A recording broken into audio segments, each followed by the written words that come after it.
En esta edición de Market Talks comentamos la vuelta a escena de la renta fija como componente de una cartera diversificada. Durante los últimos 2 años, los mercados de renta fija han sufrido turbulencias y han registrado unos niveles de volatilidad que no se veían desde la gran crisis financiera de 2008. ¿A qué responde esta fuerte volatilidad de los mercados de renta fija? ¿Cuáles son las consecuencias para el inversor en renta fija? ¿Cómo hemos posicionado nuestra cartera en este nuevo entorno?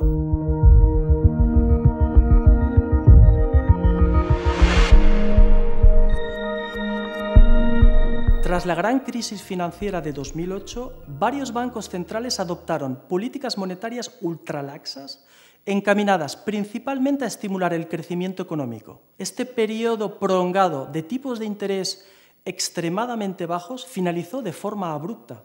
La pandemia de COVID supuso una fase de bloqueo mundial sin precedentes. A su conclusión siguió una recuperación de la actividad económica con una intensidad y rapidez inusitadas. Ello provocó una disminución de los inventarios, plazos de entrega más largos y tensiones en el mercado de trabajo. La combinación de todos estos elementos provocó el retorno de la inflación.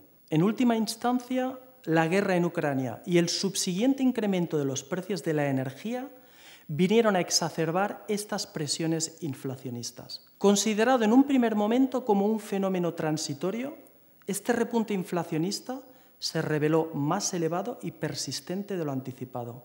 Como respuesta, los bancos centrales de la mayoría de las economías desarrolladas emprendieron un ciclo de considerables subidas de los tipos oficiales. El Banco Central Europeo, por ejemplo, elevó su tipo de depósito desde el menos 0,5% en julio de 2022 hasta el 4% en la actualidad. Se trata del ciclo de endurecimiento más agresivo en varias décadas. Una subida de los tipos oficiales de los bancos centrales, esto es, de los tipos de interés a corto plazo, tiene una traslación automática a la remuneración de los depósitos y los bonos a tipos de interés variable. En cambio, los niveles de los tipos de interés a largo plazo reflejan más bien las expectativas macroeconómicas, el crecimiento y la inflación, y su variación repercute sobre la renta fija.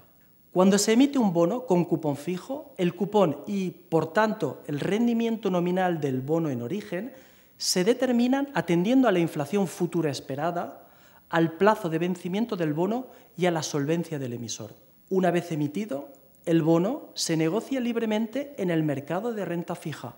Su precio y, de forma inversa, su rendimiento varían en función de la oferta y la demanda, así como de la evolución de los tipos de interés.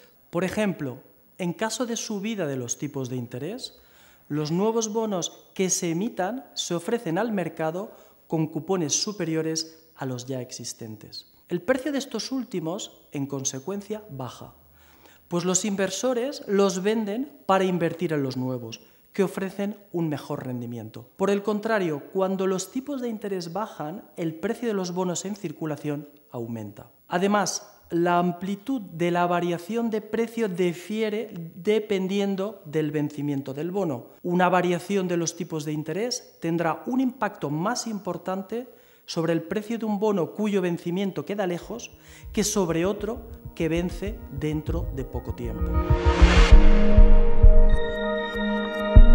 Las medidas de política monetaria adoptadas por los principales bancos centrales para atajar la escalada de la inflación provocaron un colapso histórico de la renta fija en 2022, con pérdidas que superaron el 15% en la mayoría de los segmentos del mercado. Gracias a nuestra baja exposición a la renta fija en general y a los bonos a largo plazo en particular, pudimos amortiguar considerablemente el impacto sobre nuestras carteras de inversión defensivas. Aprovechamos el aumento de los tipos de interés para incrementar de forma progresiva nuestras posiciones en renta fija y alargamos por etapas los vencimientos de estas últimas. Este enfoque progresivo permite reducir el riesgo de reinversión. Ciertamente, en el contexto actual, dados los rendimientos extremadamente atractivos que ofrecen los depósitos a plazo, resulta muy tentador permanecer invertidos en efectivo. Sin embargo, hay un riesgo nada desdeñable de encontrarse con un entorno de tipos más bajos cuando llegue el reembolso. Si los tipos de interés prosiguen su aumento, la inversión a corto plazo habrá sido beneficiosa.